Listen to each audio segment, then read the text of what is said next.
Okay, welcome to Tanya Inside Out, Tashim Pei at G4. We're up to chapter 3.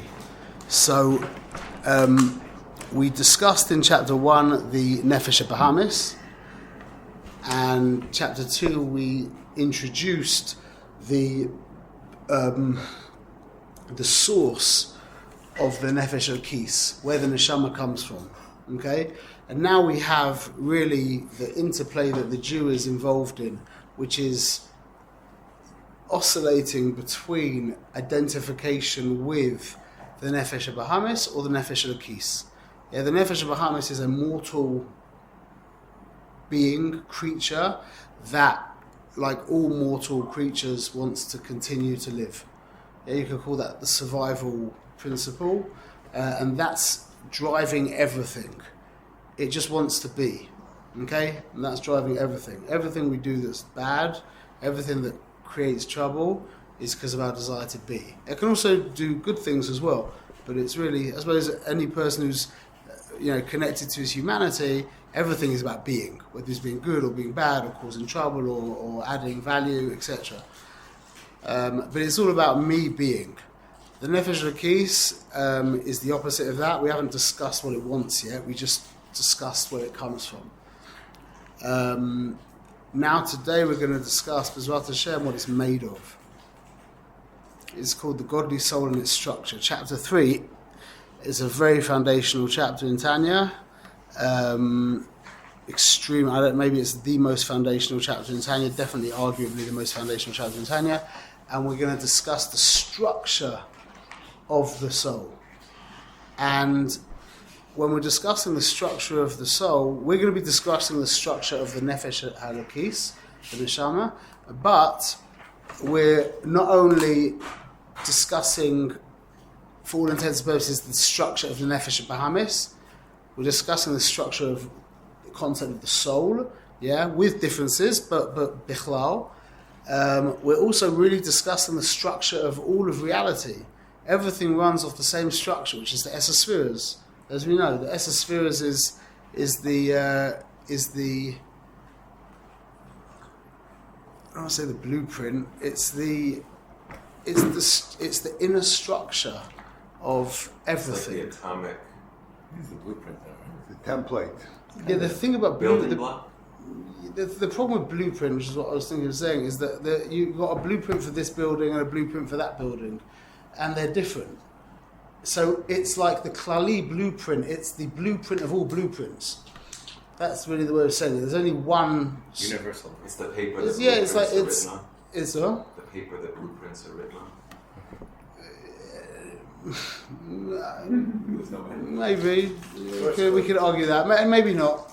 Maybe, I don't know. That's your point. Even if it's the universal one and only blueprint, lahabdil, because there's only one. It's the structure of everything, like a holograph. Like a hologram. Yeah, a hologram, you can take any chalik of a hologram and the entire image is encoded within that pixel, so to speak. Unlike a regular pixel on the screen, So on every level, whether you're talking atomic or cellular or organic or cosmic, that same structure is there. And that's called the Esespheres. And it's not as pasha as Esespheres, because what about Kesser and Das? And is it 11? It's not 11 spheres. It's not 9 spheres. It's 10 spheres, and it's okay. Anyone knows what the Esespheres are? Yep. Huh? Yeah. Go on. You want to explain? You mean what the name of them are? I can list them. I can describe No. So not the names of them. No. What are they? What do they do? What are they? What are they conceptually? My understanding is that it's always been that you have the 4 Olamot, or Ein-Sof at the top, the 4 Olamot of consciousness, we're at the bottom of the lowest rung, and the Esespherot are the 10 channels that Hashem's light comes to us through. It's veiled through the Olamot. Okay, so that's probably like the easiest way of describing it as being the interface between how it relates. Hashem. How it relates then. Between Ein and Yesh, maybe it's the interface between Ein and Yesh. It's the interface. It's the go-between, so to speak, between creator and creation. Okay, on one level. on one level. The word sphera is very important because the word sphera is a lot of words. Yeah, it's from Lashon sapir, which means to shine. It's also from sefer, which means a book. Yeah, misaper is to talk, to tell, to give a story. Mispar is number. Yeah, like what Hashem did with everything that Chazal is like. Chazal and Hashem. I don't know where there's the line. I don't know where that line exists between Chazal and Hashem. That's why we call them Elokai, the Tana Eloki. Yeah, because Chazal and Hashem are the border is very blurry. Yeah, so the way they labelled everything gives us incredible insight. Like we said before, just like Adam, his job was to name the Chayas, and what Adam actually did, because he was so clued into reality, is he actually saw the atomic structure, so to speak, of the shore, which is a Shin Vav Reish and Ari v'chulei, yeah? So he was able to name it. Chazal did that conceptually. When you say Shin, what do you mean the Shin Vav Reish? The what? What do you mean the Shin Vav Reish? Shin Vav Reish is short. Shin Vav Reish is the letters of the word shore, which is an ox. Yeah. So You said he saw the anatomy in short? So just very quickly, the idea of the language that is closest to Hebrew, yeah, you might say it's Aramaic, yeah, but really the closest language to Hebrew is the language of chemistry. H2O, mem yud mem. If that's cute, but I don't know if that's the case. But what Hebrew really is a representation of the structure. Actually, the truth is, the way I understand it, is what a shore is Bull. not a bull, an ox. An ox is a bull without testicles. But I'm not sure about that. I Okay. looked it up just the other day to find Yeah? out between a bull and an ox. It says ox is what's called a bull that's castrated. Thank God. Not well. I can show you pictures of in India. You have oxen oxen look like a cross between a horse and a cow.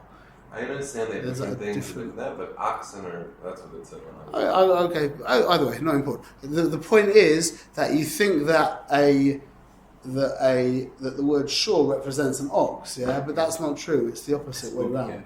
It's that the Structure, physical structure. animal that you see in front of you is a manifestation of those three letters, Shin, Vav, and Resh. Which are representative of the atomic structure of that animal, in this case. Well, they're like it's like if you have a slide which you put light through, and then you see a big picture on that's the relationship. So that's a good way of understanding it. So you're just seeing projections of, as we were saying, the way I understand it. So Adam was able to label all of creation. In fact, that was his job. That's a moedika thought. That the job of Adam, the first job of Adam, was to label creation according to reality. That's an amazing idea, no? He got put in the garden, and Hashem says, "Okay, now name the animals." That's moedika. Wow. Yeah, it's Shows an that he's intense worthy. idea. What? It shows that he is worthy, because if you can name something, it means that you know how to control it, you know how to take care of it. That's the whole tough thing. Yeah, about it. that is the job of man. The job of man is to. Passion. The job of man is to show reality through moshul. This is all the moshul. Our job is to imprint the nimshul onto the moshul. Honest freedom. This is Chabad Just- 101. yeah. But this is the job of man is to. We're looking at a moshul. Everything's a massive moshul, yeah. So our job is to reveal the nimshul from the moshul. What's the nimshul? The Hebrew letters. What's the nimshul to that? Remember, the nimshul is deeper and deep. What's the nimshul to the spheres? The or. What's the nimshul to the or? The whole purpose. What's the nimshul? The nimshul. What's the root? The nimshul for of the or everything? itself. Yeah. Is the Boineshtoiler. He's the nimshul. He's the nimshul. And that's why we say, just as a side, I don't want to get caught up in this, but that's why we say, from his perspective, that nothing changed in creation. Ani Hashem lo shenisi means, to understand it, is that when you're giving a moshel to someone, the reason why you need to give a moshel is because you're dealing with a smaller mind. Yeah? So you have to take a concept and enclose it in to make it to get it to fit into the kid's head. Yeah. So Lashon Hara, you're talking about going up to a mountain with a pillow with feathers, and the feathers fly everywhere. And you say to your kid, like, speaking Lashon Hara is like the feathers, and they've gone all over the place, and you can't go and get them back. Yeah. And the kid's like seeing feathers and mountains and people flapping stuff around. Yeah. And all you're thinking of is Lashon Hara. The feathers and the mountain and the sky and the everything, that all dissolves in your mind.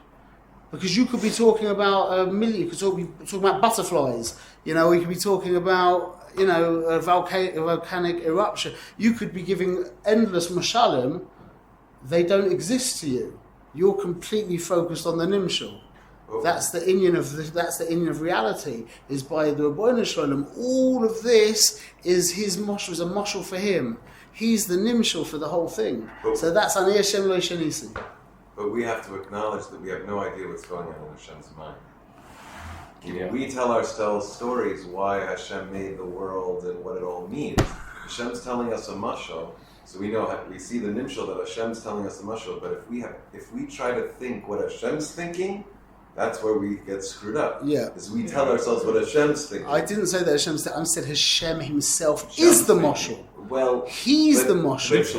But the we nimshal. can't We're the moshel. But in a certain sense, you also just said that it's like somebody saying a mashal, and not. But what's in the guy's head is different than it's different than what the mashal is. But they go a little bit deeper, because what's in the guy's head is some kind of idea. But when we what's think in we the, know what's what's in in the his idea? head, we're already. You think of it. I hear what you're saying. I to get him to answer us a little. It's a hard question. It's an It's a important. very hot topic in these days. It's a very important point, because when you give over I say to you, I love you.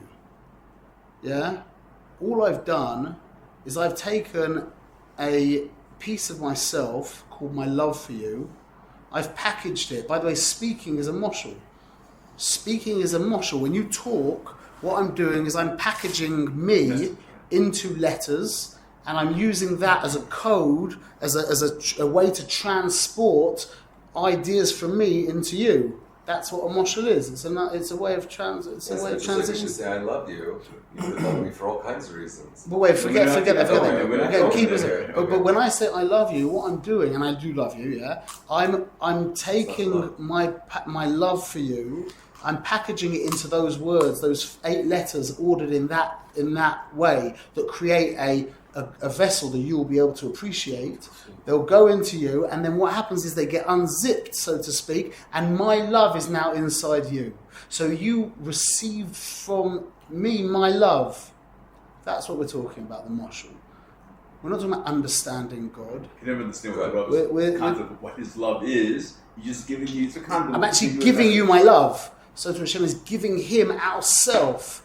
He's giving us himself. That's what reality is. So what we're trying to do, that was what Adam was doing. This is a big tangent. That Adam was, so to speak, calling creation for what it is. He says, you're not an Ari, so you're not a lion, you're an Aleph Reish Yud. Yeah. That's what you are in the nimshul. Don't forget, the nimshul goes layers and layers. You can have a moshul for a moshul for a moshul. So you can be l'saper. You can now be l'saper. L'saper bidu. So this is what the spheres do. That's why it's called misaper. Yeah, and it's also called mispar, numbers. The letters and numbers are the same thing, basically. And sapir as well, to shine, because that's also the inyan of a shine is not the real thing. A shine is coming from the real thing that you can be soivel. Emitting from something. Exactly. But the point is that you can tolerate it. Yeah. you can't tolerate the actual ma'or. You can't tolerate the sun, but you can tolerate the shine, the light of the sun. The veiled version. The veiled version, the veiled version. so to speak. Here it's more like a shine. The opposite. Veil is like it's Channel. because there's a difference between a veil and an aperture. That's a big point. That's the difference between Hester Panim and Simpson. Nice. So to not go there. After. Okay, so we've got these 10 spheres, yeah, which are bichlal, all about God, who is insanely powerful. Let's just say, yeah, giving himself to us who are really, really limited. Let's just say like that, yeah. Okay, that's wrong, but it's probably better than nothing.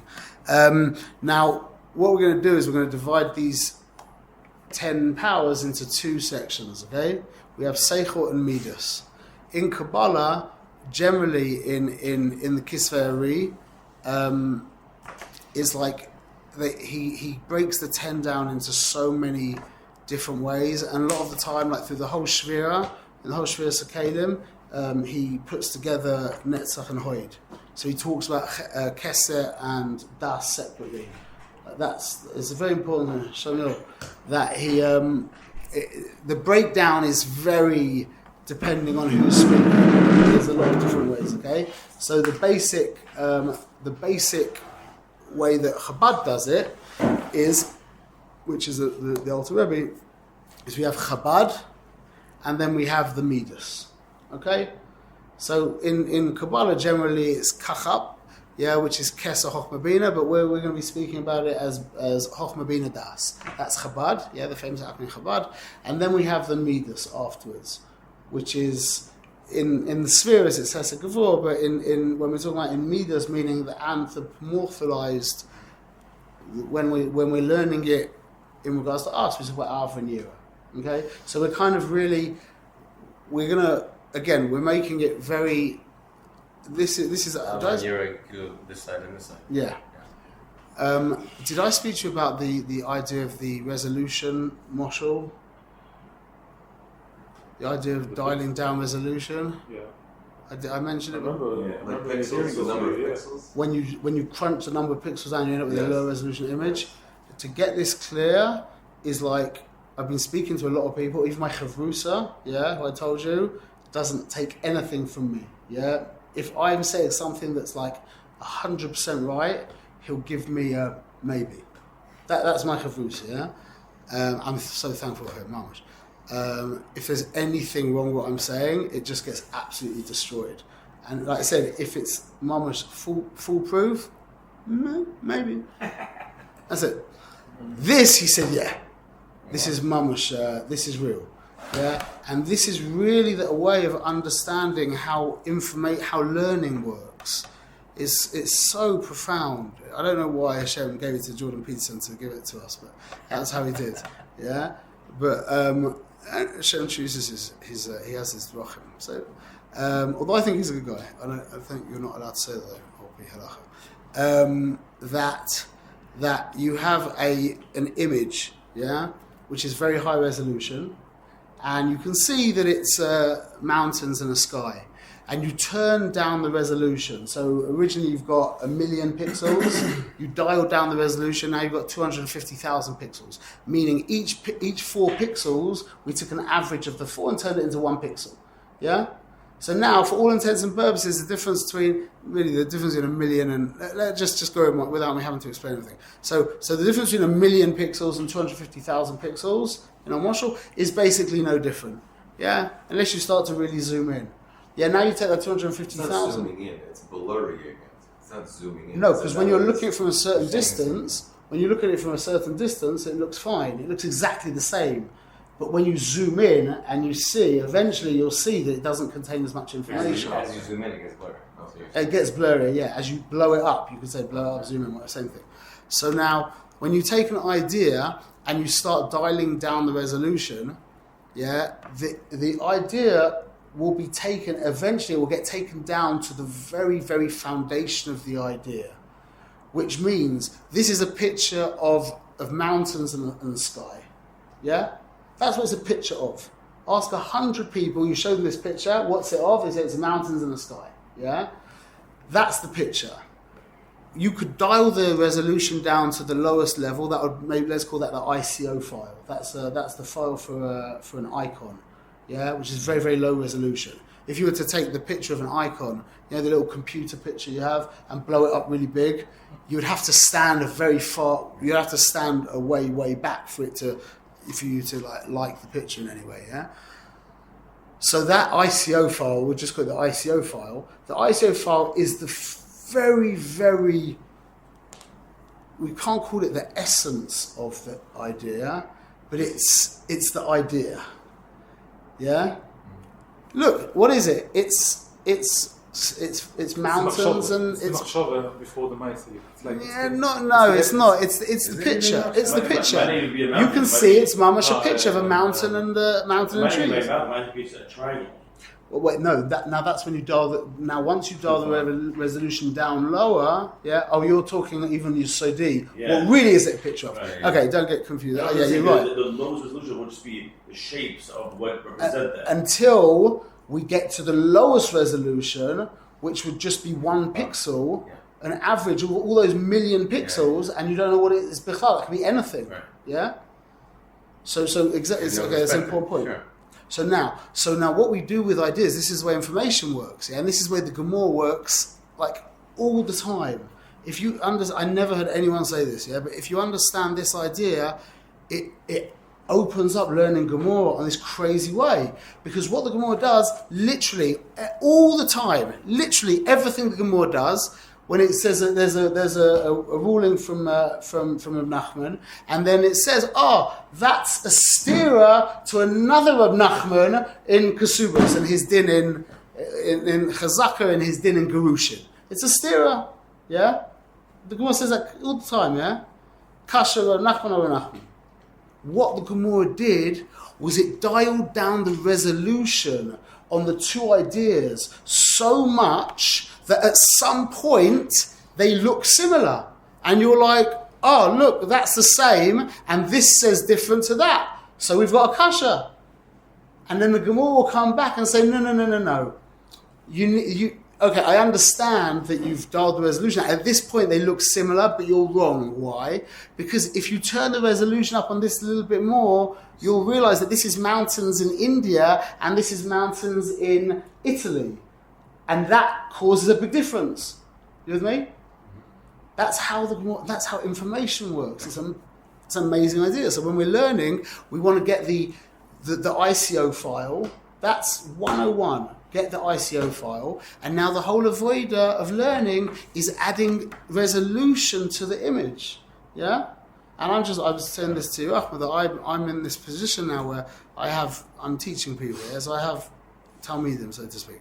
And I'm not giving over an idea, I'm giving over a big picture. Yeah? I think anyone who's been in the shiurim for long enough knows that we're just always saying the same thing, yeah, from this angle, from that angle, from this way, from that way, yeah, and just adding more and more resolution to the same image. So when I hear questions or comments from people that are learning from me, I see clearly that I have a higher resolution image than they do. They're asking, what? My image is a higher resolution image than they have, because their question or their comment wouldn't have come. Because if you understand that there's this and this, and it's actually more textured, you're just looking at this flat grey area. When you look carefully, you'll see actually there's a real texture to it. Yeah. And then I see when I learn from, for example, from my Rebbe and from Sichas from the Lubavitch Rebbe and Sichas from V'Yor Khan, yeah, that they have a much higher resolution image than I do. That's who you're trying to learn from. People with high resolution images who have a shalom heart. Yeah, both things. So dialed down to that was all just a segue to get back to this. Yeah, we're talking very low resolution right now. So when we break down the spheres in this low resolution way, we have seichel and midas. Okay, chochma, bina, and das, and then ava and yira. We're not even going to be talking about chesed, gvura, and yeah, we're just talking about ava and yira. Okay, and that is what that whole structure of 7, what that structure of 6 really is, and then you have malchus. Okay, so again, like I said, we're going to be learning this in regards to the Nefesh Elokis, but this is the structure of everything. Okay, so it starts at Chokhmah, which is kind of not where it starts, but let's just say that. So everyone understands Chokhmah, yeah? If you've read the Rabbi Tatz books and you've been in Asia Torah for a little while, Chokhmah is like that burst, that initial burst of the idea where the entire idea is encapsulated within that flash. Like a seed, yeah, just like a seed. And then Bina, we know, gives length and breadth and depth to the seed. It extrapolates, it's Mevid Dava, understands something from something, it gives that nothingness of the seed, it gives it some mamashus. Yeah, like the moshel of a child, the masculine aspect is the seed. It goes into the feminine aspect, and the feminine aspect gives it length and breadth and depth. Bina is like Boina, actually builds. Absolutely, Bina, yeah, absolutely. It's also like Beinoini as well. His boinaness. We'll talk about that as well, Shem. Absolutely. So it's also Ben. Result. It's the result of the Chokhmah, the Bina. No, that's a really, you could talk about that for a long time. Not really, but I appreciate what you said. Bina and Chokhmah are like two partners that can't be separated. Yeah, without Chokhmah there's no Bina, and without Bina it's Zero Levatola. Without Chokhmah there's nothing for the feminine aspect to do, so there's just nothing. Without Bina, it's like wasted seed. It's also nothing. What's better, what's worse? Argue that out. It's a good argument to have. Okay, so that's the basic understanding of Chokhmah and Bina, yeah, that we all know. But let's try and understand it a little bit deeper, because it's more than that. It's much more than that. Okay, I've written on the next page the idea we've spoken about this many times, but you can see it now, like visually a little bit. Is the breakdown of the soul. Okay, so the soul has clothes. Yeah, again, not without any gashmias. The soul has clothes. It has a body. It has a head. It has a soul, and it has a soul of the soul. Yeah. The clothing, again, you can see the clothing is called behavior, thought, speech, and action. The body is the emotions, avinira. The head is intellect, Chokhmah Bina Das. The soul of the soul is Ratzon, okay? And not the soul of the soul, meaning the soul of the soul, but the soul of the soul of the soul is called Oineg, okay? So the reason why you want something is because of pleasure or the avoidance of pain, which is the same thing, yeah? That drives your Ratzon. Everything you want is driven by pursuit of pleasure or the shielding yourself from pain. Yeah. So we don't need to talk about Oineg and Ratzon as two separate things, and in lots of cases we don't. Yeah. Like in the Kisleiri, he does make a lot of a chiluk between in Lashon Kabbalah what we're talking about is Atik and Arich. Yeah. Atik Yomen and Arich Ampin, which is translated into Chabad. The lexicon of Chabad is called Oineg and Ratzon. Yeah, Oineg is the pneumius of Ratzon. So we're just going to be talking about Ratzon. We'll leave it out, yeah, and we'll leave out the idea of Oineg. We'll just talk about Ratzon, but just to know it's basically the same thing. It's the external expression of that thing. So what's Chokhmah? All Chokhmah is, well, what midah is Chokhmah? What midah is Chokhmah associated with? Huh? Chesed? Bring me more. No. What quality? A Chochem. When you think of who's the ultimate Talmud Chochem? Who's the?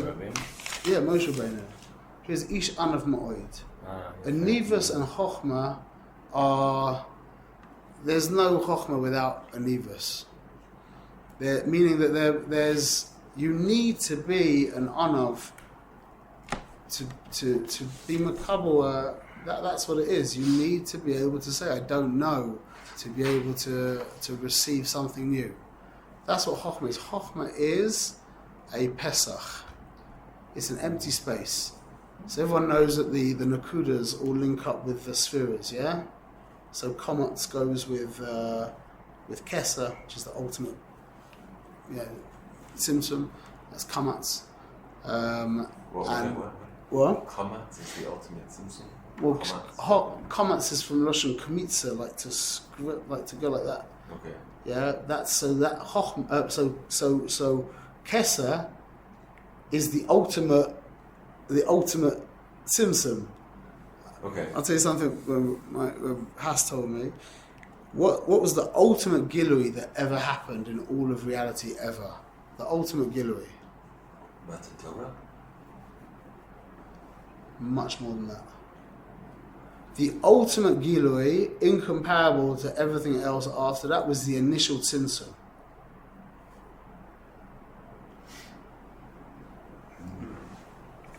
Well, who saw that? Not anyone saw that. That was not anyone saw that. Well, what kind of Gilui nobody sees?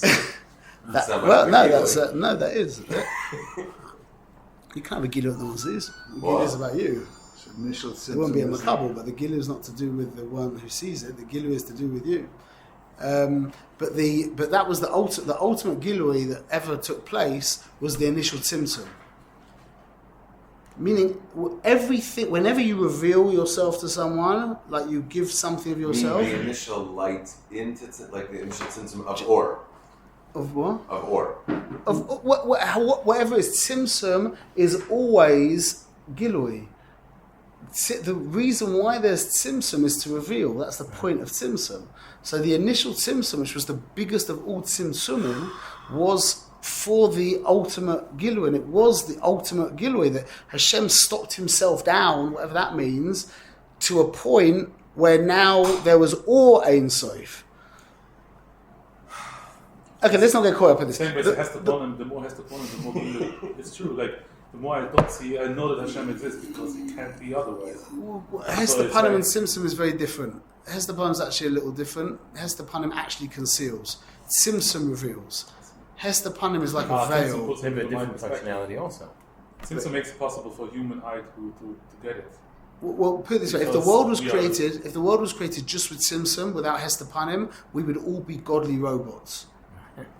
We would exist, but there would be no bechir whatsoever. You would be absolutely cognizant of the There's no Ron choice. Shalom. There's no Gilui without There's it. no choice. There's no choice. There's no Gilui. Exactly. There's no Gilui. There's no Rishon Akava where we're completely naked. That wasn't the Gala. The It's just, it's second like, that they felt naked and they had to cover, that was the biggest Gilui. That's the point. Exactly the point. Now So that was covering, now there's or reveal. that's Hester Panim. Hester Panim is actually covering exactly. Hester Panim is like a filter, yeah. Whereas Tzimtzum is like an aperture. Okay, so when you close down an aperture, you get the exact same light. It's mamash the sunlight. It's just a very little bit of it. Whereas when I put a filter over that light, now I've actually changed the light. So Hester Panim doesn't actually reveal. In fact, Hester Panim actually conceals. Yeah. But Tzimtzum actually reveals. Anyway, that was a very side point. But the point is that the Nakudas link up with the Spheres. So surprise, surprise, what Nakuda do you think links up with Chochmah? Just, A Pasach. A Pasach. Of course. Exactly. Because it's an opening. That's what it is. Pasach means petach, patuach. Oh. It's an opening. Okay. Yeah. Also, I've put you've got also b'chokhmah poisech sharim. We say in you'll see in Ma'av we wherever we talk about chokhmah, we're always talking about patuach. Then poisech es yodecha. Yodecha is understood by the tzaddikim as yud. The two yuds. Yud is chokhmah. So poisech es yudcha. Yeah, your yud. Yeah, that's poisech. And then pia pascha b'chokhmah. Yeah, in Eishes Chayil, the psicha and chokhmah they're always with each other. Yeah, and that's really what chokhmah actually is. If you want, Sicha and Chochmah. psicha meaning openness, Ah, meaning all chokhmah Yeah. is an aperture to what is above it. That's called a nivus. Chokhmah isn't its own thing in that sense. Chokhmah is just a hole that allows Rotzon from above to flow into the system. And everything's included in that Rotzon, which could be called Kesser, whatever you want to call it.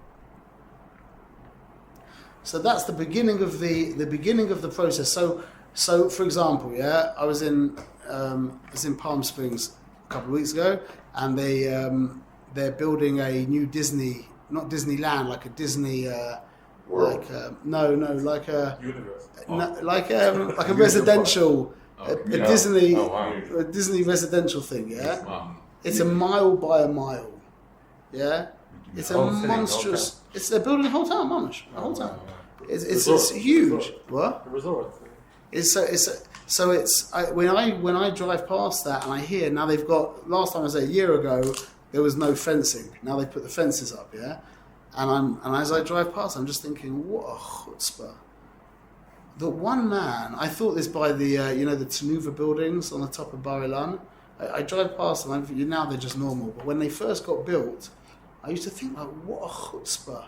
Imagine there was one guy who's driving past, he sees the old Tanuva factory, and he's like,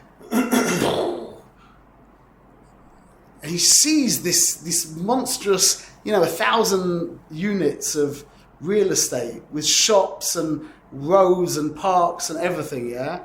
That's a chutzpah. To have such a thought in a good way. It's an amazing chutzpah.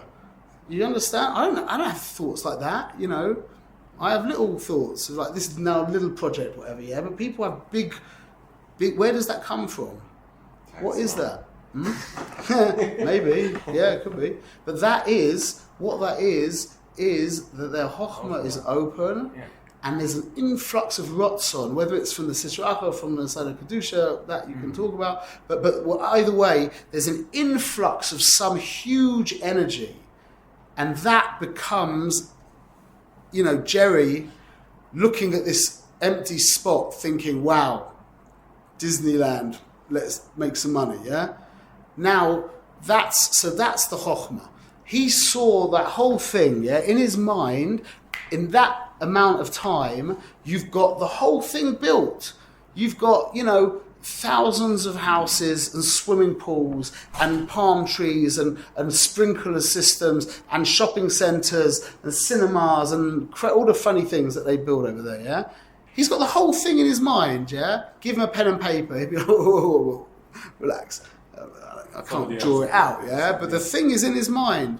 And now what he does is he gets on the phone to his team, and now the Bina begins. Yeah, he's this is just writ large. So he was the chokhmah. Yeah, his idea and his rotzon, really, that's the best way to understand it. His rotzon is the chokhmah. Now it's his rotzon that gets together the team of 100 chevra there. Yeah, with the planning and with the architects and with the construction and with the whatever people you have. Yeah. Now everyone starts sitting down and they're taking his rotzon and they're building, extrapolating, and they're adding on when it's writ large. They're like saying, "Well, that's a good idea, but what about this and what about that?" And he's like, "Oh, yeah, what? Bina kubutz? What's Bina? Bina is tsere. It's when the singularity gets divided into two. Exactly.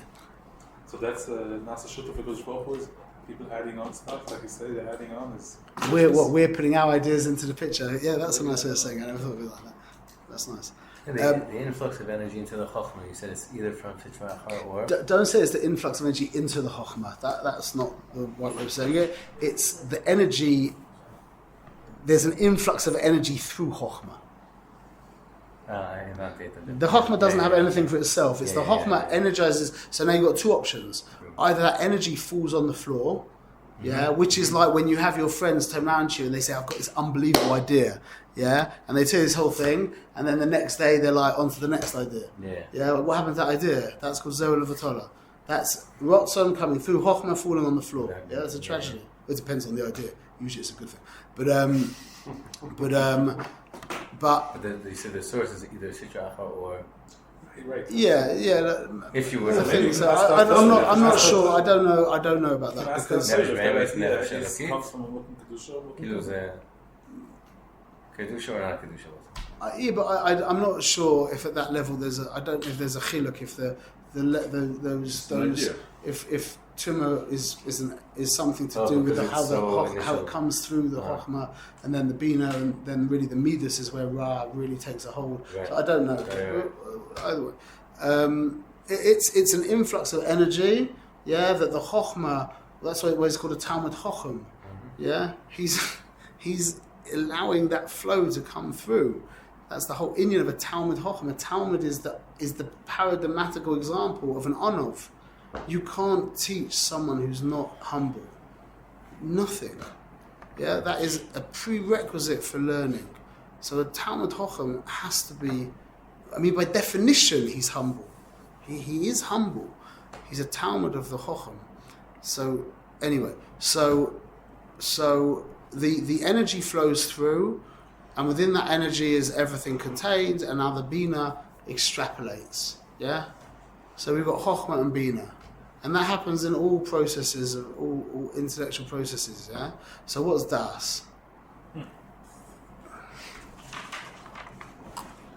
We start Execution. getting the contract, getting the building going. Execution. That's When you start actually doing stuff. So Das is still a mental faculty. So nothing actually happens. You're going to actually follow through. You could say it like that. Okay, so that's so you're actually doing it, which isn't really. It's like the more like that the halata, the hachlota that I'm gonna do it. Yeah, but even that's not when we get really granular. Again, like when you turn down the resolution, basically everything that we're saying is correct. But as we're turning the resolution up a little bit more, we can start refining what we're saying and get it more meduyak. So before we get to Das, I just wanted to mention this idea of his boinunus. His boinunus is his boinunus, not his boidudus. His boinunus with nun, yeah? His boinunus is the avoider par excellence of Bina, yeah? The avoider, the spitz avoider of Bina is his boinunus. His boinunus is simple, yeah? His boinunus is being alone, okay? Now, if you want to put structure on it and whatever, you want to say thank you, and then you want to talk about this and talk about that. Yeah, that's something you're giving structure to. That's his boinunus is being alone. His boinunus is the idea of layering concepts for two reasons, which are really one reason. Okay, I don't know if this is written in here. It probably is. That. By the way, just as a side point, I think if you're playing this game correctly, yeah, this game called Olam Hazeh, every shear that you give, definitely within 2 years it should be obsolete. You should be embarrassed by it. Wow. You should be embarrassed by it. Wow. Within a year, you should already be seeing big holes. Yeah, within 2 years, that's how I feel. So anyway, so this was given like over about a year and a half ago or so. So this is why I'm doing the same shear as Tanya Inside Out, but I'm saying Tuf Shin Pei Hey. So it's the Tuf Shin Pei Gimel, I think. So it's hopefully a new shear. But what the avoider of Bina is, this is the inyan of the handle from the axe comes from the forest. That how do you cut down a forest? An axe. Yeah, you take an axe. What's an axe made out of? The handle of the axe is made out of wood. So to chop down a forest, you need to use a forest. Yeah, that's the imagery of the handle from the axe. The Gemara uses it in a slightly different context, but in Chassidus this is a normative thing, a normative idea, yeah? That to break down the forest, you need to use the forest to break down the forest. So what is the ultimate limitation on our hasagas of reality? Hasagas of reality. What are they? No. What are your hasagas of reality bound by? Reality. Barriers Time and create. space. One word. I just said it. Hasagas. No. What limits your hasagas? Your Fear. Your willingness. Fear. Maybe that's Your strategies. Your words. Words. Words limit your. Let's do a quick exercise. Yeah. Can't define it. Well, let's say it like this. I always do this all the time. Give me a. Just think of a word. I'm going to say something, and whatever word pops into your mind first, just shout it out. Okay? Blue whale. Chocolate milk. Sky. Chocolate milk. Blue whale. ocean? Yeah, I don't know. Toothbrush. Sky. I don't know. Blue whale. Sky, did you say? Blue, red, Toothpaste. sky. Toothpaste. Blue whale. Giant. Blue whale? Huge. A blue Yona, whale. Yona. Huge, Water. giant. Cat. So no, this is just a fun thing, yeah? Most people say, let's say they said big. Let's just say you said big. That's a word that springs to mind when you look at a blue whale. You ever seen a blue whale like 30 meters long, yeah? They're huge. But let's just say big. So now you call a blue whale big. Excellent. Now what word do you use to describe the Empire State Building? Tall. Giant. Giant. Gargantuous. Pointy. Massive. Gargantuous. So now, You have to up so the now, game. yeah. So now, what about Mount Everest? Bigger. Enormous. What about the blue, what about the Pacific Ocean? Vast. Undescribable. What about planet Earth? What Round. about the sun? What about our solar system? What about the local cluster? What about the Milky Way? Big. What about Bigger. A1? I don't know. It's probably called something called A1. What?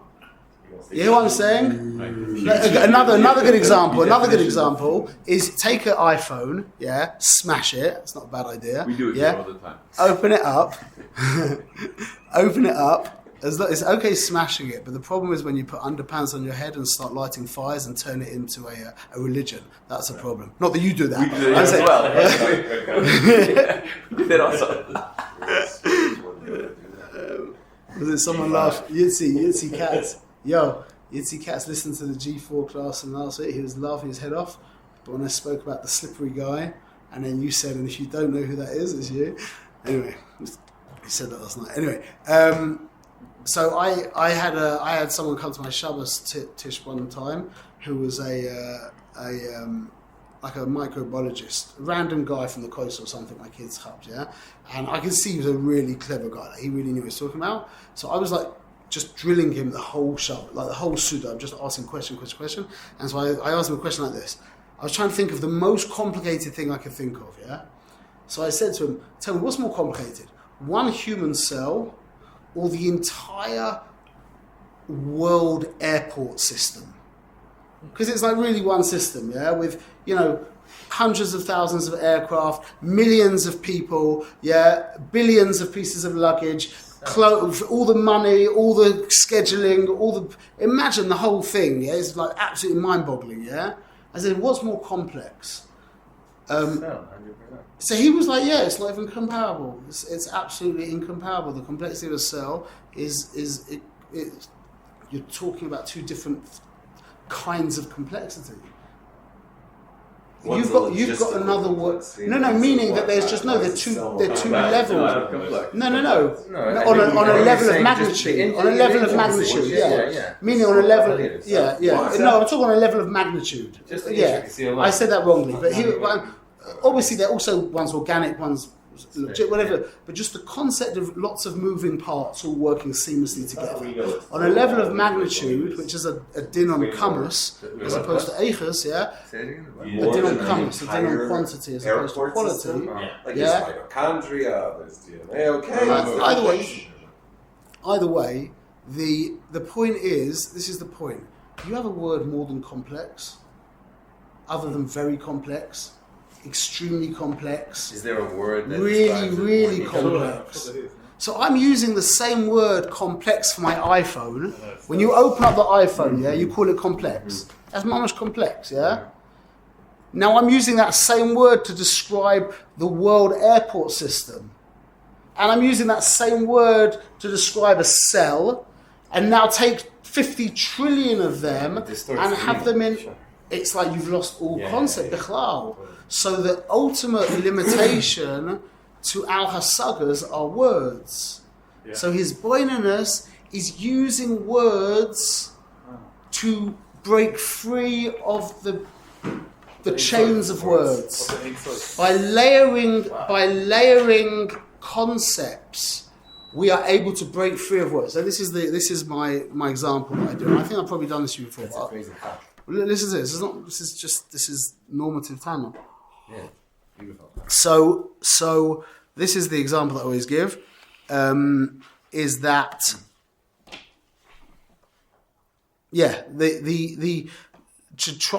if I was to try and describe to you the difference in size between planet Earth and the entire universe, let's just take for granted that it's 90 billion years which means traveling at the speed of light, 186,000 miles a second for 90 billion years, yeah? Meaning that in 1 second, you could go around the entire world 7 times, traveling at that speed for 90 billion years. Where did we get? What? Where did we get to by then? You'd hit the edge of the, there's like apparently like some kind of brick wall, and you're going so fast that you wouldn't live it. It would really The wall is hurt. built by a Jew somewhere. Yeah. There's a Chabad there. You can get a couple of orange juice over there. So, either way, what we just did actually was already his point. Is already his point in us. That was what we just did. But so when I'm trying to give that the idea of how big the world is compared to the universe, what am I going to say? I'll say to my kid, listen, I'm telling you, the universe, let's call it the world, is so big, it's so huge, and planet Earth, comparatively, is so teeny, it's so small. Okay, that did something, but now listen to this, yeah? So, I printed this out just before I left. I thought it was great. I'll explain in a minute. So take a drop of water, yeah? You know, like a pipette from the science, when you did science? Droppers. The dropper thing, yeah. Pipette, yeah. We used to stick them on the tap and turn it on and explode. But the rubber bit. But anyway, so you take 1 drop of water, yeah? One drop of water, which is, by the way, 0.05 milliliters. I just checked this out, yeah? 0.05 milliliters. Okay? That's really a small amount of water. Now compare that drop of water to the Pacific Ocean. Now I actually did this here. The Pacific Ocean is, I don't know how they know this, but apparently it's 710 square million kilometers cubed, which comes out to 71 times 10 to the power of 8 kilometers cubed, which is a bit more than 0.05 milliliters, yeah? Which basically means you've got... Now, there's a ratio, yeah? This is the actual ratio. You understand? There's a ratio, yeah? We've got a drop of water. We've got the entire Pacific Ocean. The ratio is, according to ChatGPT, 1 to 1.42 times 10 to the power of 25, which is, in language that we all understand, 1 to 1. a single drop of water is roughly 1/10/60th the size of a Pacific Ocean, which is 1 over 1, 420,000,000,000,000,000,000,000,000,000,000,000,000,000,000,000,000,000,000. Yeah? That's the ratio of 1 drop of water to the Pacific Ocean. Yeah? Great. Okay, all clear? Yeah. Now take the Pacific Ocean, and in your mind's eye, that is a drop of water next to a second Pacific Ocean. Yeah? That same ratio, we took the Pacific Ocean and we did it again. Yeah? Now take that second, I don't know about you, I'm already feeling something physiological in my body, yeah? Now take that second Pacific Ocean and do it one more time. So that second Pacific Ocean, yeah, which is the 1/60th whatever to the initial drop, that is now 1/60th whatever to the next Pacific Ocean. Now compare the initial drop of water to that third and final Pacific Ocean, and now you're actually having an actual emotional experience, a little bit of the difference between the difference between planet Earth and the space in which it exists. Is this like what the Buddhists do with the bird that picks up the rock from the mountain? Maybe. Oh, that's maybe eternity or something. Yeah. I'm not sure. Either way. But what we've done here is we layered concepts and we broke free from words, because originally what we were just saying is it's really big. I'm telling you, you can have chatbot write down. It's extremely mummish, wow, enormously, fantastically, just adjective after You're adjective, limited. have big You're adjectives. limited. What? You're limited. Exactly. Some of them not. Yeah. Whereas but you're really not limited. No, with words. With you words, just exactly. break. But when you use the words as the handle from the axe, you can actually break free of the limitation of words to whatever capacity your mind can work at, and whatever capacity the Rebbe is giving you the tools. You usually need the Rebbe to be giving you the. That's really what the Marmorim were from the Chabad Rabbanim, is this idea, and that they're doing his bonus for you and bringing you along with the trip. Like, for example, Daniel Katz. Rabbi Daniel Katz is a master misboinen. I don't know how to say that. He's a master hisboinenus. Yeah. Another, what would, in the world at large, in the Goyish world, Lahavdil, what do you think, what kind of job would a master about hisboinenus do, if that's a word? Be Tony Robbins. Introspector. No, not what job would he be doing? Motivator. War game. Entrepreneur. Work for the government. Yeah. Sales. Oh, it must. figure It out must. the You know, chess. I think that maybe, but in my mind, the ultimate hisboinenus is Hollywood. If you watch a Hollywood film, nowadays, because they've really cut the Algorithm. the recipe, not the recipe, there's a better word. Formula. The formula, thank you. Yeah. They've cut the formula. So I'll give you. I'll admit my sins. Yeah, a few years ago I watched Thor Ragnarok. Nice. Which one? Thor Not Ragnarok. the best one, but nice. It was a Marvel film. Yeah. Marvelous. I broke my precious from films with that film. Yeah, I watched the film, and I'm a photographer. I was a photographer, so I'm looking at it on a very graphical level, and it's really amazing. And by the end of the film, if I remember correctly, they were in this massive spaceship. You had this like really big guy made out of rocks. You had like a little like weasel creature, some green thing. You had like this. It was the most ridiculous thing in the world. Yeah, like this a chevre of like 6. The Guardians of the Galaxy. Whatever they were, they were just a bunch of whacked out things, Minion.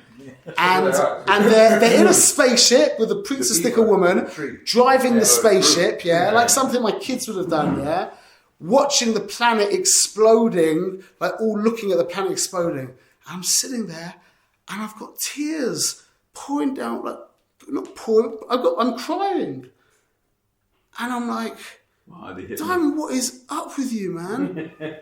What are you doing? I'm like trying to wipe them away, like something. I'm by myself as well, so I'm like, but I'm crying. You're watching Thor by yourself. I'm not going to watch it with someone else. It's like my daughter the other. This is important, very important. My daughter was wearing something that I didn't. I'm very easy going with this, but something wasn't Beseda, and she said to me, I said, "That's not Beseda." She said, "I'm in the house." I said, "That's the point. You want to look like that? Get out my house."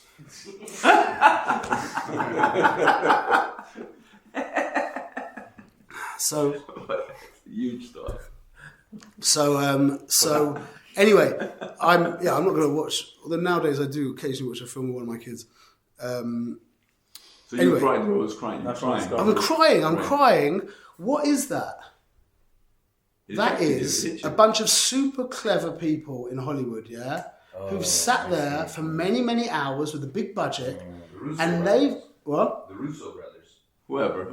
Either way, and they have pieced together Had a touch. a conceptual framework structure that by the end of the whole film has got me crying. You did it. What are they called? The what brothers? The Russo Russo brothers. The Russo brothers. So, colour kavod to the Russo brothers. You mamash nailed it. You worked it out in a and when I watch films, because again I've been doing photography for many years, and I'm like looking at a film on the level of lighting and composition and colours and textures. When I'm looking at a film, I'm like, my mind is going like that. I appreciate all the flair coming in from this way and how they composed it like this, and how the camera, etc. Still, after the whole thing, they did it in a way with their little sub narratives and the music and the colour schemes and the lexicon they use, and the way they drop into humour. Another great example of this is, I didn't see the film, but I saw there's a film, I think it's called Flight, or something, Crash with Denzel Washington. Yeah, because alcoholic. Yeah. So okay, I didn't see the film, but I saw the crash scene of the film. Yeah, when the plane crashes, and it's a work of art. Again, cinematography or cinema is the avoider of his boinaness. It means that they build in you, however they do it, a real emotion. So who says watching movies is trade? I would say that I do for the most part. For the most part, watching movies is true. What? You only read books in the bathroom. You don't watch the movies in the bathroom too? Yeah, no. For the few movies that I've watched, they've not been in the bathroom. Anyway, because I don't have a device that allows me to watch in the bathroom. That in this scene, and also this scene. You remember the film? Did you see the film? Yeah. Yeah. So that scene's like a it's like one of the masterpieces of Hollywood. If you watch the scene, you see a tremendous hisboinaness being built. How it begins, and then what they do throughout the entire thing. When something jolts, there's the big jolt, and then they'll put in little snippets of they'll cut for less than a second of someone throwing up, and then back, or another second where someone gets their foot caught when the plane tips over. Someone's foot gets caught in the upper thing, and for literally a fraction of a second, you just see the leg as it and you just hear like that, and then back to the foot, and over and over. They pull on your strings. That's pulling on your strings is that simple way of saying they're being misboinum for you. Yeah. They're using concepts to build in you, but this is the whole point we're trying to get to, is to build it in you an emotion. Yeah. That's where it all goes to. That's what his boinaness is. His boinaness, and you know what but das is not yet the emotion. So now this is the way that Rav. It's a little bit different to how Rav Manis explains it, but the way that Rav Shais Taub explains das, which I think is very helpful for us, is like this. The way I've understood it is das is the interaction. To be very kind of vulgar, not trying to be vulgar, is the friction between Chochmah and Bina. That's what das is. The friction? It's the actual process of the Chochmah Bina process. Now, wait, I'm going to go a little further, but this will help us, yeah? It's the process when the Chochmah is powerful and the Bina is intelligent. They're working with each other, yeah? That in Kabbalah is called makkah, when spheres hit each other, yeah? Or friction. In Kabbalah, the Inyan is friction. That's we don't have to explain that, yeah? But that's the Inyan of Zivug, which is Moilid Zera, yeah? Is the idea of friction. So that is the process of das, yeah? The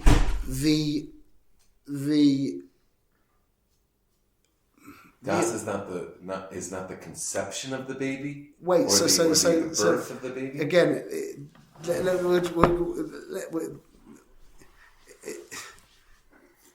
das is Adam Yada Es Chava.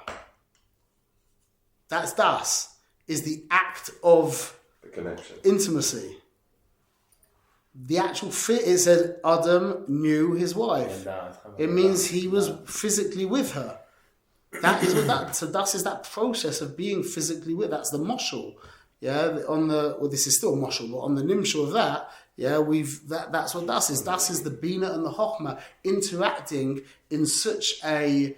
The word in my mind is fabulous right now, but that's not correct. In such a Harmonious. in such a powerful. It's like a match, like striking the match. Something like that. In such a way, I mean, the moshul is really the perfect. I mean, yeah, it bangs. Yeah. It bangs. That's the loss of the arena. Vigorous. Vigorous. Murdic. However, what? Murdic. Murdic. However it is, but when the bina is working hard with the chokhmah, yeah, that's moilid zera. Yeah, that's the point. I'm sorry to be so, but this is our Masorah, for what I understand. And now, what that does is now another way of understanding das is what I've heard Siddiqui refer to das as being like a box. So when this idea is given the right Chokhmah and Bina, so when this Chokhmah Dika energy has this correct interaction with Bina, gets Binafied, properly, fully, then the idea will, what we say, fall into your das. Okay, so let's try and explain. So now, Chokhmah, this is really important to remember. It's on the second page, I think.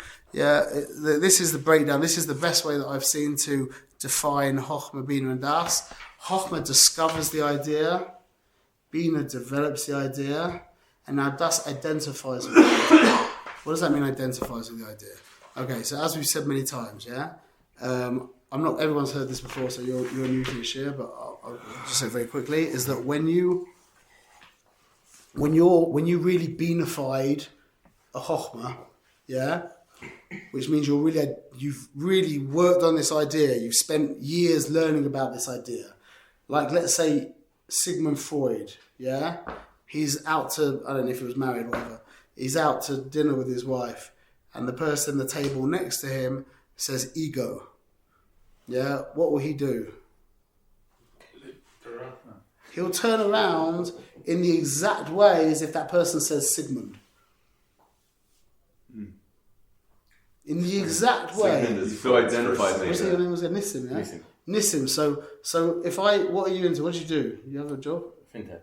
What? Fintech. Financial high-tech. A painter. Financial high-tech. I am a painter also, yes. Okay, let's say painter. That's better. Yeah, you like to paint, like finance kind of thing. Now what? You have a favourite artist?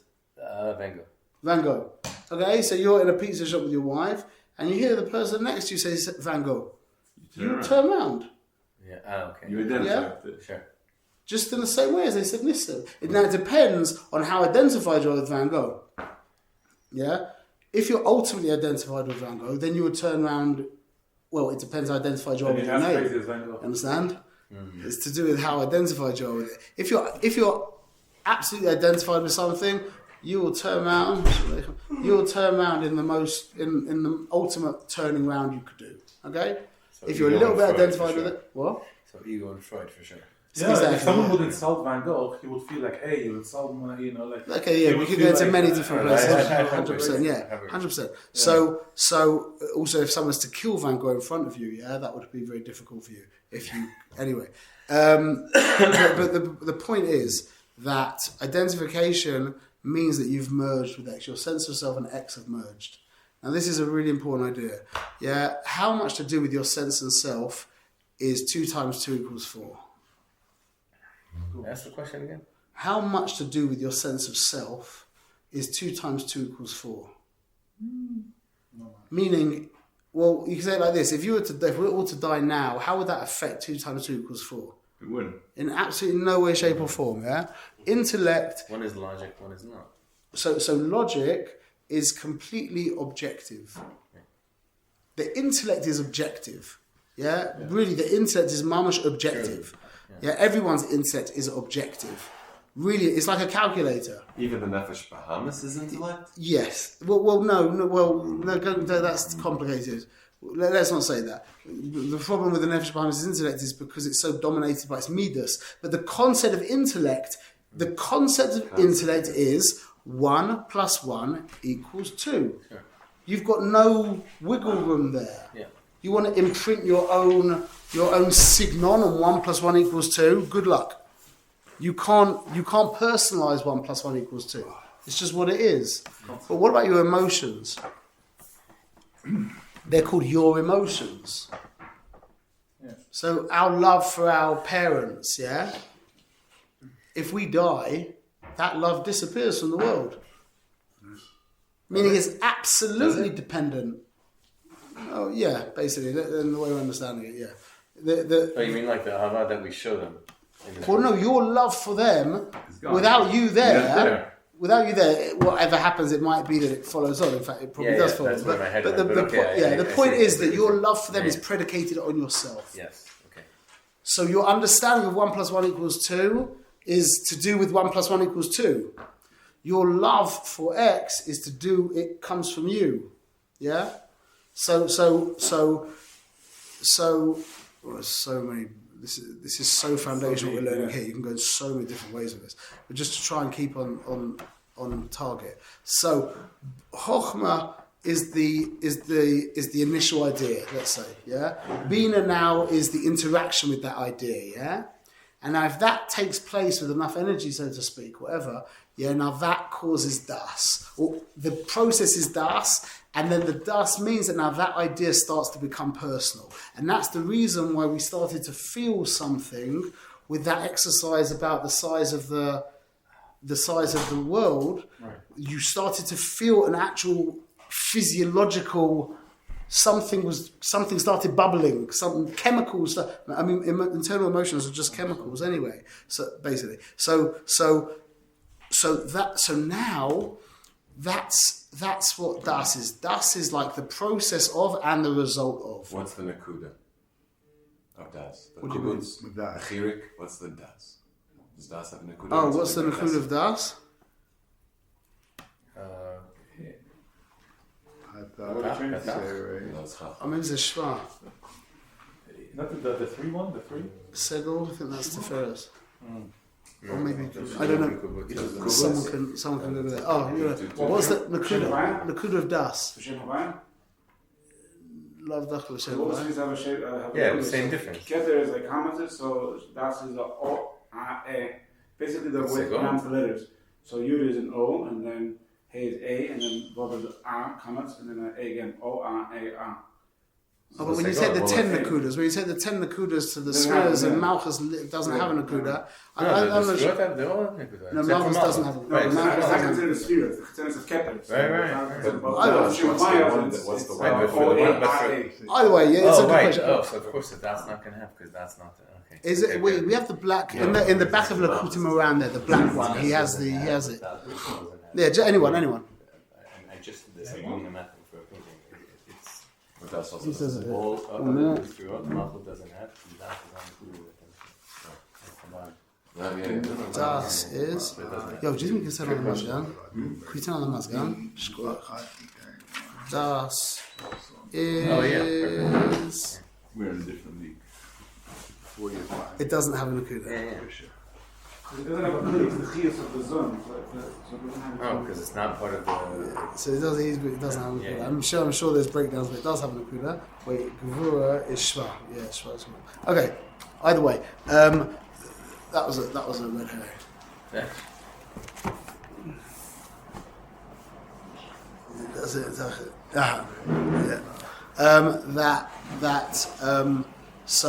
So das is the act of the interaction between Chesed and Gevura, and it's the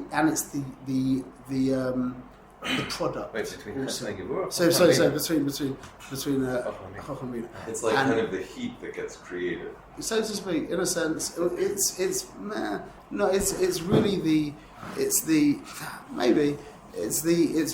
the what comes out of that. The one, the zera that comes from that. But this is the most important point: is that what that does is it connects you to the idea emotionally, and you identify with the idea. Now, once you're identified with the idea, you've got two options. Do you want to come closer to it or go further from it? That's called Avinira. Avinira is so simple. Emotions are really, when you break it down according to Tanya, yeah, when you get the Tanya, like this is one of the things that whenever I hear a therapist speak, except, like, unfortunately, Jordan Peterson seems to make the most sense, but when I hear therapists speak who aren't like thoroughly rooted in Tanya, it's like really like it's pachad. It's pachad. Mamash pachad. You've got no musag of how the system works. Like, how can you give anyone eights on this? You know, so emotion. So according to Tanya, do I understand it? Anger's not an emotion. Yeah, Gaiva's not an emotion. Laziness, depression. All of these aren't emotions. These are all pleasures. Yeah, these are ways of having pleasure. The only two emotions are Ava and Yira, which is boiled down to the most low resolution picture is an attraction towards or an repulsion away. That, and it's nicely said in English, emotion. It's an emotion. You either go forward or back, towards or away. So once the idea has become, once you've interacted with the idea thoroughly, yeah, and I can't think of the word. Anyway, Ideas integrated. in a strong way, yeah, then that idea will fall into your das, and now you will start to have emotions towards the idea. That's how it works. So emotions are Personal relationship. When born. you said of pleasures, they You said have a personal whatever you're gonna do with it. Yeah, that's your exactly. You can call that your relationship to it. Exactly, that's your relationship to it. You love it or you hate it. You said for the ones that are pleasure, you said anger, depression. Look in the first chapter of Tanya. He gives you a whole list of stuff. All those things that he lists, and the bottom of the second page of Tanya is all pleasures, not emotions. When we're talking with a high resolution image. Again, if you will turn the resolution down, we can, you can talk about lots of stuff in lots of ways. But we're being more definitive. So now, once we've become identified with the emotion, we've become identified with the idea. From there is born emotions, and that is why das is the mamutza, the go-between between seichel and midas. Midas are born from das, meaning your emotions towards stuff are exclusively generated by your mind. Okay, emotion towards stuff. Right. And now you might say, well, sometimes just wake up feeling really angry, yeah? Let's say anger is an emotion in this case, or down, whatever. And physiologically, it's also true, because all the reason why you feel like icky sometimes, why you feel good sometimes, and we say it all the time, is because of your dopamine hit or whatever, your the melatonin levels, or it's all the endocrine system excreting hormones into your body, so you feel like X because of a chemical that your brain is producing. So the muscle's perfect. That's how it works. But you're not having any concrete thought. Wait. Then I'm just talking about the muscle. In the muscle, the reason why you feel something, some physiological feeling, and the reason why you can then take a drug that will change that feeling into a different feeling, is because it's all chemicals. It's all chemical. It's just chemical. It's not just that it's chemicals. It's created in your brain. No, it's just that it's chemicals. It's not that it's chemicals. It's the point you're making is, I thought, is that it's because it's coming from I'm your saying brain. that the chemicals are created in your brain. That's fine, but the point chemicals is are that it's created a in your neuro. brain. It's coming from your brain. That those the- emotions that are experience of our those chemicals, our emotions, which are basically chemicals that come from our brain. Are from the brain. Yeah, So that's what I emotions said. come from the brain. That's what I said. In the muscle. Emotions are chemicals come from the brain. Exactly. But the how brain the brain produces the creates chemicals. those chemicals. Okay, that's a different part. You're not explaining that. You're just saying that they come. I'm just saying in the muscle. Okay. The muscle is sometimes you just feel icky. Yeah, that actually is chemicals being produced in the brain. That's in the muscle. But what? The toxins in your body from the brain. It's toxic. It's homerim. It's homerim. It's juice. It's some kind of meats. It's some kind of physical. It's a thing. It's a chemical. It's a little bit of liquid. Whatever that does. Like, you ever taken acid? Acid's also a little bit of liquid. That does crazy stuff to your mind. I'm talking about LSD or MDMA or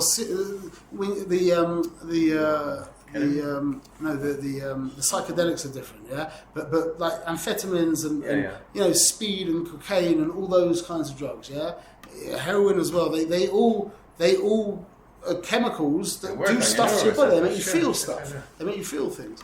So anyway, so that's the moshul, yeah. But the nimshul is in what we're talking about, which is a moshul for other levels, is that your mind produces your feelings. So just a great example of that is when I ask you, what are your thoughts about what's going on in Mongolia right now? In outer Mongolia. You're like, I don't know what you're talking about. I have no feelings towards it because I don't know what's going on.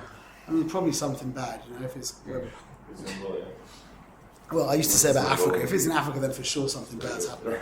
In Mongolia, it's like, I don't know. But the point is, the more you learn about what's going on in Mongolia... For sure. Huh? Yes, for sure. The more you learn about what's going on in Mongolia, the more visceral your emotions are going to be to it. And the more you learn about what's going on anywhere, the more you learn about anything, the more relationship you have to that thing. It's got a relationship. It goes the other way around also. The more you know something, it feeds back in. Goes yeah, back. Absolutely. Also, That's a very about the greatness of the size of the rod. The more you get emotional, after really about it. What you're saying is even more important. What I'm saying right now is what emotion does, which we'll talk about next week as well, Hashem, is emotion expresses itself as behaviour. Emotion is the precursor to behaviour. Emotion is energizes all behaviour, which is thought, speech, and action, and the behaviour feeds back into the system, causes more thinking, so to speak, which causes more emotion. So that's what you're saying is a very important point. But it's not our topic. It's connected to our subjects, because I get used to this struggle of this great, awesome, and then everything below it is already not. I don't identify anymore with it. I identify now with 5 times the size of the droplets and whatever the ocean. Free. So the problem saying Hasaga, just what I'm, you see me like kind of dithering around a little bit, is when we talk about thought, we talk about thought as being intellect, but when we get again with a high resolution image, which is what Tanya's all about, thought is not intellect. Thought is the kalim for intellect. Thought is oisius. Intellect is beyond oisius, meaning that the guy in Russia understands 2 times 2 equals 4 in the exact same way that I understand 2 times 2 equals 4. But if I say to him 2 times 2 equals 4, he's like, I don't know what is in Russian. Whatever. If you wait, If you say 2 times 2 equals 4, he said what? He'll say like, what are you talking in Russian? He doesn't understand what 2 times 2 equals 4 means. Whatever it is. The point is that the language, thought, is not intellect. So you're saying if you say it in English, it doesn't speak English. Exactly, sorry, I wasn't clear. Yeah. That's the point, is that the thought is actually a behaviour. What thought? So when you were saying about Hasagas, Hasagas is not thinking. Thinking is a behaviour. Thought, but thinking is a behaviour. Thinking is behaviour. Thought there's is... a lavush of thinking, and there's a... Well, that's called seichel. What you're called seichel. It's not called machshava. And there's machshava and hirul. And seichel is what's melubash. Exactly. So thought is behaviour, intellect is. Intellect is what motivates the behaviour of thought. Intellect is what motivates the behaviour of thought, and thought, or the letters is what things get packaged into. So when I'm saying I love you, what I'm doing is I'm taking a meter that I have, I'm packaging it into. I have to finish. Come on. We're finishing. Is that when I package, I take my emotion, I package it into letters. That's like a zip file. Those letters allow me to transfer my emotion into you. Yeah. It's the same thing. Not when I'm telling you an emotion. Like what I've been doing for the past hour and a half is I've been giving you ideas. Same thing, same mechanism. The idea is an or poshut, relatively, and I'm taking this or poshut, this energy, I'm enclothing it into lots of letters, and I'm spending it out of my mouth through the air. It goes into your ears, and it gets unpacked, unzipped as a yediyah, as an idea. So oisius are always what transfer or. You can say it like that. That would be quite a quick way of saying it. So thought is the behaviour, intellect is the what? What was the last thing you said? Well, intellect is intellect. Intellect is seichel. That's the energy. It's the ore that is including it. Yeah. So that is basically chapter 3 of the Tanya, is explaining the mechanics of chokhmah bina and das, which causes emotion. And that is chapter 3. So you understand why it's kind of yesodi, yeah? Okay, square. You went back in chapter